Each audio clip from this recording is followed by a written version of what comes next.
What a great start to the morning already. Lots of people watching this live. Thank you very much indeed for joining us on what, even in Hounslow, is actually quite a nice sunny day. There you go. Okay, I might need my sunglasses later on. Who knows?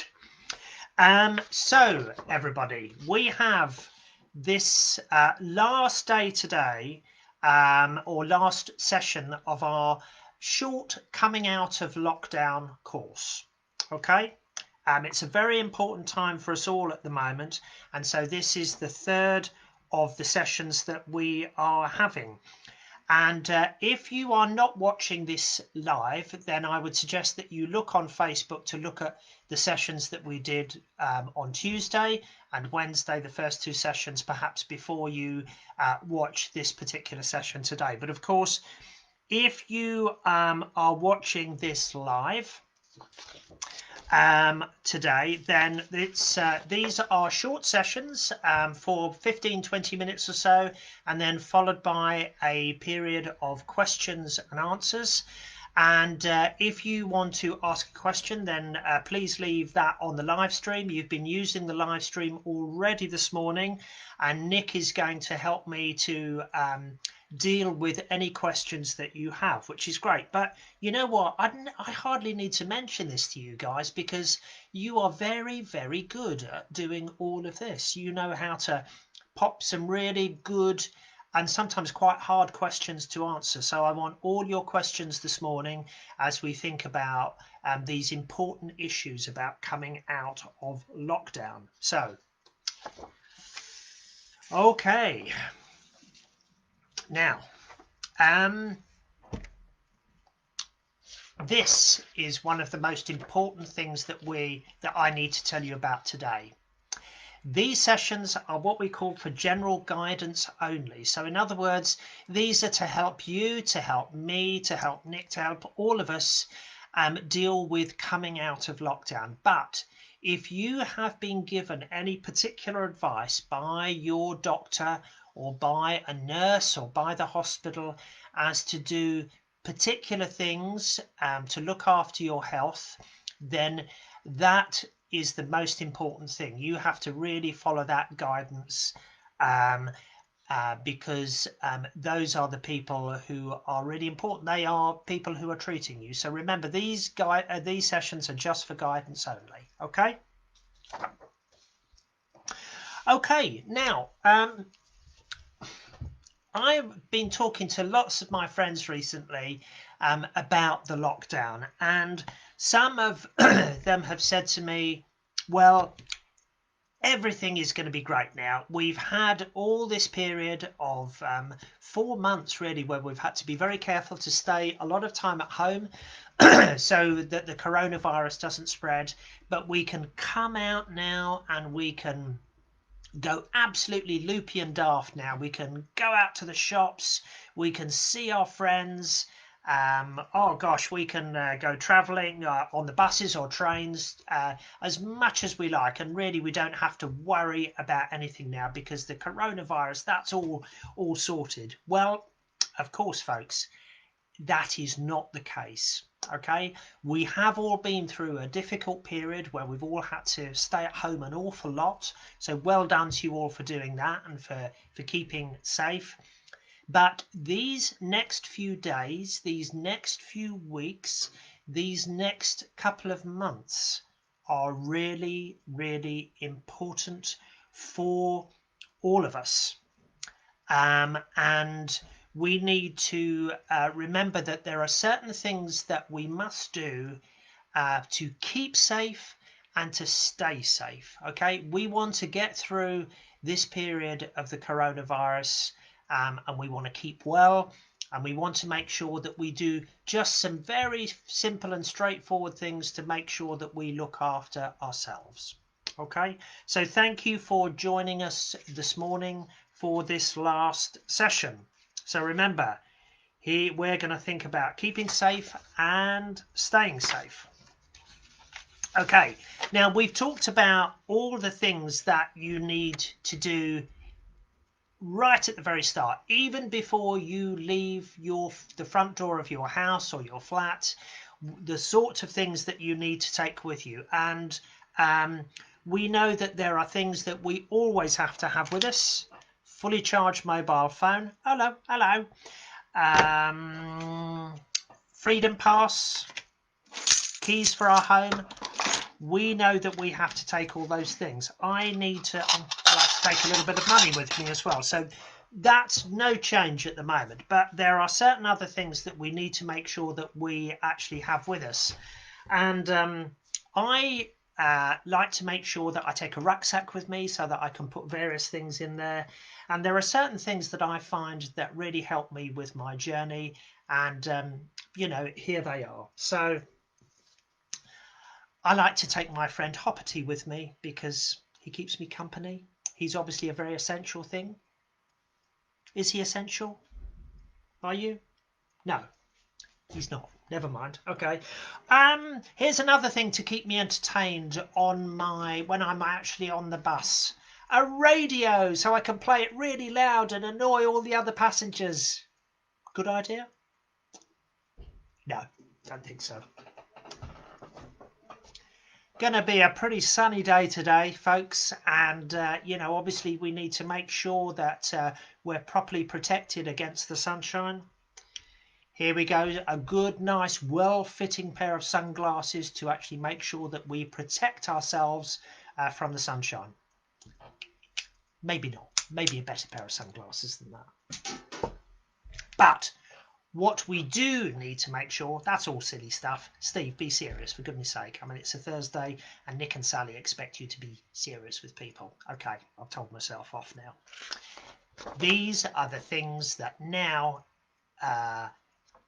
in this time of the coronavirus, as we're coming out of lockdown, these are the things that we need to make sure that we have in our bag, in our rucksack, in our handbag, or whatever we take with us when we go out. We need to make sure that we have some tissues, okay? Just in case we cough or sneeze, we've got something to sneeze or cough into. Put the tissue into a bin so that we don't spread any germs. We need to make sure that we have a face covering, a good fitting face covering, a bit like the one that perhaps you saw Nick wearing yesterday, or the one that you saw me wearing as well. A face covering that covers the nose and the mouth tightly to your face, so that there is no chance of you spreading the coronavirus if you are in a place that is covered. Okay. And also, really very importantly, a small bottle of sanitizer so that you have the ability to actually wash your hands. And that was very important in the things that we were talking about yesterday when we were talking about traveling on the bus or going into a shop, to have a bottle of sanitizer that we could use after we had come off the bus or come out of the shop. Okay. Now, yesterday we talked about following 3 simple rules when we are on the bus or in a shop. Okay, and I wonder actually if you can remember any of those things that we talked about. They were very similar rules, 3 rules for when we are traveling on a bus or when we're in a shop. But let's first of all think about what happens when we are on the bus. Before we actually get on a bus, if that's the way that we're going to travel, you have to ask yourself a really important question, and that is whether you actually need to travel by bus. If, for example, you are just traveling 1 or 2 stops, then why not walk? It's better to walk than to travel on the bus at the moment, and walking is good for us. It's good exercise.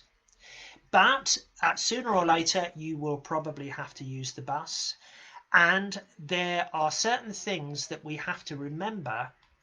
Again, 3 simple rules when we are on the bus, and the first is don't travel when it's busy, when the bus is crowded. If when you are waiting at the bus stop and you see that the bus is crowded, then just leave that bus and wait for the next one to come along. Okay, and when you are on the bus, do your very best to keep yourself 1 meter apart from other passengers. Do your very best to do that. In addition to not getting on the bus when it's very busy, rule 2 is to make sure that you actually wear a face covering. And the bus drivers now, if you get on a bus without wearing a face covering, they will ask you what the issue is. And if you have any concerns about whether or not you have to wear a face covering when you are on the bus or when you're out and about, then you can always talk to me or to Nick or to Sally or to Jaspal at Speak about that, because there are some situations when you might not have to wear a mask, but for most of the time you really do have to wear a mask when you are on a bus or when you're in a place that's covered. And the last thing is, when you come off the bus, when you get to your destination, then if you can find a public toilet somewhere to wash your hands underwater and use some soap, then please do that. But if you cannot find a public toilet anywhere, then use your bottle of sanitizer that you take with you to squidge on your hands and to give your hands a good clean after you come off the bus. Okay? Now, we got asked a lot of questions yesterday in the session, which was great. And one of the things was about people when they don't behave well on the bus. Now, I know that all you guys, all you speak outers, when you are traveling, you behave really, really well, which is great. But there are some people that don't, some people that really don't behave well at all when you're on the bus. And so if something happens, then the usual rules apply. First of all, if you see something happening, tell someone. Speak to the driver, especially of the bus, if you see something going on that's wrong. But if things get really bad, then the other thing is, at the next stop, just get off the bus. Okay? So remember those basic safety rules, the 3 things particularly to be safe when you are travelling on the bus. And if you can avoid travelling on a bus in the first place, then please do. There's some good comments coming in from people, Steve. Poonam says that she walks if she can and just catches the bus if it's safe to do so and doesn't get too close to people. Margaret's asked the question, why don't bus drivers wear the masks themselves or face coverings themselves? I think there's a rule for TfL staff that they don't have to wear masks, because if you imagine you're a bus driver and you're driving for 7 hours a day, that's a long time to have a mask on, but they also have the protective perspex between them and the passengers getting on the bus as well. So I think that's sort of classed as being, a safety barrier, as it were. So and it would be very, very difficult if you imagine being on a ship for 7 hours to wear a mask for that amount of time. A lot of people are saying take a hand gel with you and sanitizer with you, and it's very good, those 3 rules, isn't it? Travelling when it's less busy, wear a face covering, and then wash your hands when you get to where you can. Margaret and Lisa both commented that there's also limited numbers on the buses. Lisa says 14 passengers on the bus. I'm not sure. I'm not saying that's wrong, Lisa, but it all depends on the size of the bus. If it's a double-decker bus, then there might be more people on that. But someone also asked me yesterday, from that photograph I posted up of me on the bus, on the train, have they blocked off chairs and things on the train? They haven't done, but they're just relying on people to actually be sensible about it. So when you get on a train, for example, look in the window on the platform while the train's there and have a look where the spaces are. You can often see where the spaces are on the train, and that's the best way to do that as well. So they haven't sort of marked it off with big X's saying don't sit here, but I think they're relying on people using your common sense and some of the rules we talked about as well. That's great, Nick. Thank you very much for all of that. That's helpful, and thank you to everybody that's been sort of coming in with all of these sort of questions and comments and everything. I can see them on part of my screen. It's really great that all of us are really taking such a really thinking about these issues at the moment, because it is such an important time. I keep having to sort of remind people that although we're now coming out of lockdown, this is a really, really important time, because as we go out now, we just have to be that little bit careful And sometimes people can forget what we've been through over these last few months and think, oh, it's all okay, we're all fine now. And the thing is, hopefully we will be, but we still need to, keep safe to stay safe. Yeah. I'll jump in as well with something that Donna's just asked. She said that sometimes people don't wear a face mask or a face covering when they're on the bus. What should the bus driver do? Well, I think there's a difficult one there because not everyone has to wear a face mask or a face covering, because you may have a medical condition or asthma, for example, or any number of conditions that allow you not to wear a face covering. So the drivers aren't going to spend their time for everyone who gets on the bus going, where's your face mask, where's your face mask? And also, I don't think they want to cause a confrontation or an argument either. So I think it's really down to, if you can wear a face covering, then please wear one. But if you've got some medical condition that stops you, or you have some breathing problems or any other issue that you think it seems reasonable, then you don't have to wear it. But it's sort of being as sensible as you can about it. And if you're in a position to wear a face covering and it doesn't affect you or your breathing, then you should do so for your own safety and safety of others as well. There is also a little badge that we have seen that you can wear, or perhaps wear a lanyard which says, I am exempt, I don't have to wear a face mask. Oh yes, that's right. Yeah. And if anybody wants any information about that, then they can talk to me or talk to Jasper or Nick or Sally at Speak Out, and we can tell you how to get those. But the main message for most of us is to wear a face mask if you are on the bus. That's right, yeah. Okay, yeah. Thank you very much indeed. Great comments and great questions coming on. Okay, shopping. Who likes shopping? I do. Nick likes shopping. I just don't. I'm afraid if I've got some shopping to do, I dive in and then I dive out again, and as quickly as I can. I'm just not very good at shopping. But the thing is, none of us really can avoid actually going shopping, because we will all need to get stuff for food and presents and cards for people and everything. So we can't avoid doing that. At some point we've all got to actually go into the shops. And of course there are rules at the moment, really, or things where when we go to the shops we actually need to think about certain things to actually keep us safe. And the rules are actually very, very similar to actually being on the bus. And I would say to you, if you go into a shop, one, don't go if it's busy. Don't go into the shop if you see it's crowded and full of people. Just wait until it gets a bit more quiet, or maybe go to another shop to actually get the things that you need. If you are going into a shop and it's a place where there is a roof, which most shops obviously have, or if you're going into the treaty centre, again, I would say wear a face mask, wear a face covering, because obviously you are in an enclosed space and that will keep you safer.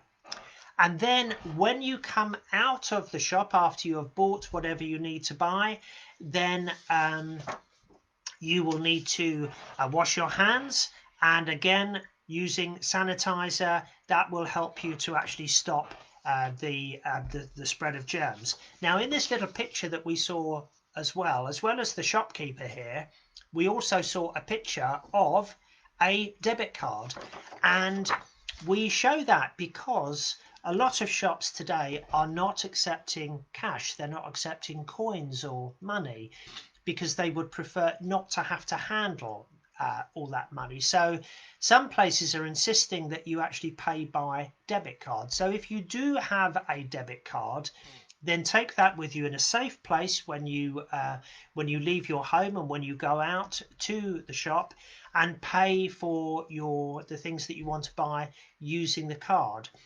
Now, Margaret yesterday came out with a really good point. I think it was Margaret, and she said, just be careful that you realise how much you're spending when you actually when you give your card there to pay for things. And what I normally do is I normally ask for a receipt and take that receipt away so that I can see how much I've actually spent in that shop. So that's a way of checking that you're actually using the card and that the shop is using the card in the right way. But there are, as I say, these things which are very similar between getting on a bus and using a shop. These 3 rules about doing things when it's quiet, wearing a face covering, washing your hands afterwards. Yesterday, after we talked about how to go shopping, lots and lots of people actually came out with lots of other comments, which was great. And we need to talk about that for a minute or two, because shops have been a lot of shops have been really good when people go into them now. Sometimes in shops you will find, if before you go in there, that they have a system of queuing. You have to wait outside the shop, standing well apart from other people. They will only let you in when the shop becomes a little bit more quiet, and that's really good. You feel a bit more safe when people do that. Some shops as well also have a one-way system. In other words, there you go into the shop in one way and you walk around the shop in a particular way, and then you leave the shop through another door, which again makes it a little bit safer. We're not all crashing into everybody and, you know, getting all crowded and everything. So that's really good. Also, yesterday, lots of people mentioned that on the floor in some shops there are markings on the floor which actually show you where you can stand, and where you actually, how you walk through the shop, and that's also helpful as well. So when you go into a shop these days, you will should get lots of help from people, but look around you, make sure that you're patient if you have to queue up, but also go into the right door and look at the floor as well to see if there's any guidance about how you work your way around the shop. But just remember to keep safe and stay safe when you are on the bus or in the shop. Steve, one of the other things I've noticed in the supermarkets is when the lockdown first happened, there was lots and lots of queuing, and you could have to wait sometimes 10 or 15 minutes to go in.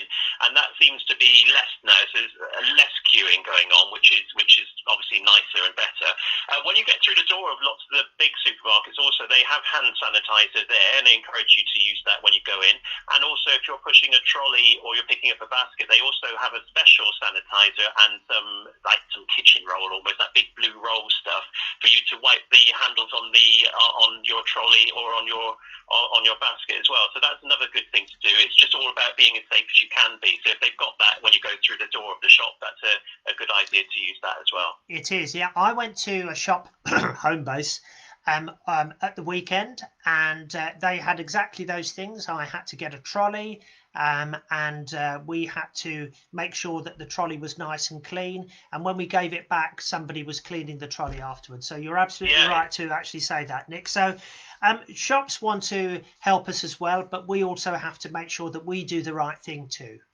And just one other thing on that as well. I noticed from the comments yesterday that someone was saying that she'd been told by a friend not to go to the supermarket because it's terrible in there. Well, I think you will hear lots of scare stories from people being worried about going to places, worried about going on the buses, worried about the trains, worried about the buses, and going into shops. But I think we've got to get to the point now where we go out safely and sort of get our lives back a little bit. And I know for lots of people it's been very frustrating being in for such a long time. So the watchword is just to be, keep safe and stay safe when you're out and about. And that's the best way to do things. And then you can get back to some form of normal life, if there's such a thing. That's right. We want people to, to go out and sort of do the things that they need to do. And also we're going to talk about meeting friends in a minute as well. But it's just making sure that you observe, 2 or 3 simple things to actually make sure that you can enjoy going out, enjoy going to the shops, enjoy traveling on a bus.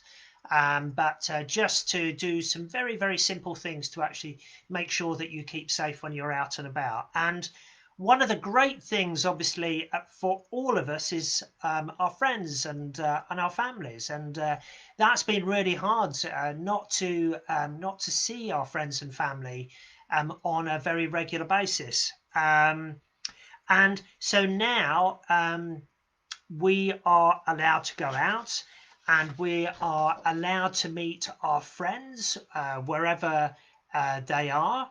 And what we need to do again is just to remember again some very simple, straightforward things when we're actually, if we arrange to go out and meet our friends. And at the moment, particularly in the summer, if you are meeting a group of friends, then there is what we call the 1+5 rule. So one of you and 5 of your friends, that you are encouraged to meet in small gatherings of people. If you are going to be meeting people outside, say in a park or an open space, so you can do that. But again, what you have to remember is, as much as you might want to give people a hug or to shake their hands when you see them, you have to observe the 1 meter plus rule, to stand apart from them for the time being. You can give them a nice greeting. You can say, sooner or later we can shake your hand and hug later on when we're all through this, but at the moment we just have to keep our distance from people, just to be as safe as we can. Can I just mention, Steve, also, just for anyone who's a bit confused by this 1 meter plus rule, because this is something that changed a little while ago. Of course, we were all very clear what 2 meters meant. People know that 2 meters is 2 meters, but the 1 meter plus rule means 1 meter plus something else, and what the something else is 1 meter plus face covering, for example, or 1 meter plus making sure you're using hand sanitizer quite a lot and keeping your distance. So it's really intended so that more people can go into cafes and restaurants and shops and be a little closer to each other, but that means that you need to be wearing a face covering as well to be a bit closer to people. And a good point just come in from Lisa. The rule here in England is that from tomorrow, in all shops, that's all shops, we have to wear a face covering. So that's something to bear in mind if you're going out shopping tomorrow, or you're thinking of going out for the first time tomorrow. You will need to wear a face covering from tomorrow here in England. Yeah. Okay, yeah, good point. Good point, Lisa. So if we just go back to this slide here about 1 meter plus, as Nick says, keeping apart from people, so keeping apart by about 1 meter. We all know roughly what that looks like, but also, as well as that, using face masks and using hand sanitizer as well after you finish meeting with people. So those are some simple rules really to help us to actually keep safe when we leave our homes, when we go out walking, when we go out on the bus or the train, when we go out to the shops, or when we go and see our friends, or all of those things perhaps in a day. And what we want you to do is we want you to enjoy all of those things, but just to observe those simple rules so that you can do things as safely as you can, because we want you to keep safe and stay safe over these coming weeks and months before we finally can actually conquer the coronavirus. So I'm going to finish it there, Nick, for this final session. Yeah, sure. And I was just going to say, I mean, do you want to just should we pick up on any sort of final questions that are coming in? Well, what I would like to do is just to let people know what our ideas at Speak Out in Hounslow are, if you're wondering about what our plans are for the future. Now, I know most of you received our activity book, and thank you to everyone who's sent us messages saying how they really enjoyed having that. We're really pleased that you've liked that. So you've got your activity book and your pencils. I hope you're enjoying those. And one of the things we put on the front page, Sally and I wrote a little message to you saying what we're planning to do is we're having some meetings with some various venues, including the Steam Museum that everyone knows in Brentford, and we're looking at starting some activities, some speaker activities that will be outdoors. It's going to have limited numbers because we're only allowed to have a limited number of people at those things. But the best thing you can do, and the best thing you can encourage your friends to do, is to sign up on Facebook and be on Facebook, because that's our main way of letting you know the message about what we're doing. But we're looking at starting things maybe towards the end of August. So sort of we're talking about maybe 3 weeks' time. We will keep you informed. You will have to book onto our sessions. You won't be able to just turn up because we have to make sure we know the right numbers. We'll be doing everything we can to make it COVID safe. so that when you come along, there's hand sanitizer, and there's, you can we'll be watching to make sure people are keeping a distance, and there will be some very strict rules that we'll have to enforce. But this is a really good way of getting us to actually be able to start getting back together. So please keep following us on Facebook. Encourage your friends who may not be on Facebook to sign up and join, so we can keep them up to date, and we will keep you informed and let you know. In fact, I'm hopping off in a minute with Sally to the Steam Museum to have a meeting to discuss exactly how we're going to do things. So we look forward to seeing you all soon, but just keep an eye out on Facebook for the time being. Thank you, Nick. And it's interesting what you say about hopping off, because we always wondered why, when you were in the office, you used to hop about on one leg. Yeah, I'm literally hopping off to the Steam Museum. It's going to be a long hop. Perhaps I can take your Hopperty. Is it Hopperty, your rabbit friend there? Yes, this is Hopperty. This was given to me in 1960 by an uncle. Good gosh. I know, it's incredible, isn't it? It's incredible to think I'm so old. It's a little wallaby, and I called it Hopperty. There you go. Yeah, and he looks remarkably better than you do, actually, for his age. Thank you very much, Nick. That's very kind of you. Yeah. When you're going out to the Steam Museum later on, would you require a pair of sunglasses to help you? Yes, please. Yes, I love this. I think these would go very well with that face mask of yours. I think so. I think you borrowed those off of Dame Edna Everidge, didn't you? I did, yes. Thank you to everybody that's joined us over there, either today or for the last couple of days. Lots of people have been following us so regularly, which is great. Really good to have all those comments online, all those questions. It's been really, really good. And, the thing is, we do want you to... Jatinda likes my glasses. That's great. We do really just want you to make sure that you keep... you keep safe and you stay safe in this very, very important time. And when we start seeing everybody again, it'll be great. It will. And can I also say, I want to say, while everyone's listening, can I just say a very big thank you to you, Steve, for doing this every day, because we've loved seeing you. It's been very helpful. I think a lot of us have learned some really useful things from what you've done, and we still want to know what's behind your ghost. But that's perhaps one of those things we will never find out. Scooby-Doo. Take care, everyone. Thank you, everybody. Ending the live video now.